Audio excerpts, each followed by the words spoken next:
Du hast also Ablefy und alles zeigt's in Euro an, aber du willst auf Schweizer Franken umstellen, dass ein Produkt in Schweizer Franken gekauft werden kann und nicht einfach immer in Euro. Dann gehe hier bei Einstellungen, Zahlungsarten erstmal darauf achten, dass du hier Schweizer Franken hast. Ich habe jetzt Ablefy Connect. Schweizer Franken als Währung aktiviert. Dazu ist wahrscheinlich ein Schweizer Bankkonto nötig. Bin nicht ganz sicher. Aktivier das mal. Dann hast du auch Twint. Lieben die Leute hier in der Schweiz. Die meisten werden über Twint wahrscheinlich kaufen.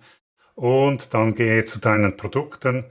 Und ich habe jetzt hier zum Beispiel Sam's Elopage Kurs, ein bisschen alt. Heißt ja nicht mehr Elopage. Und ich gehe hier rein, 3 Punkte, bearbeiten und dann direkt zu der Bezahlseite. Bin ich bei den Einstellungen für die Bezahlseite. Ich sehe 197 Euro oder Normalpreis 297 Euro. Hier kann ich bei diesen Plänen, Frühbucher oder Normalpreis, auf Edit. Da komme ich auf die Zahlungsoptionen. Da kann ich zum Beispiel sagen, hey, ich würde Twint wollen. Aber weil es Euro ist, Twint kann nicht Euro. Hier Währung, Schweizer Franken.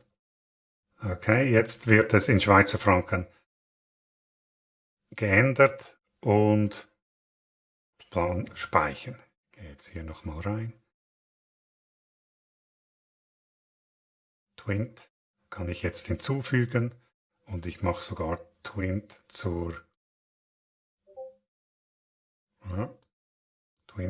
bevorzugten Zahlungsart und hier Kreditkarte noch, das ist schon wichtig.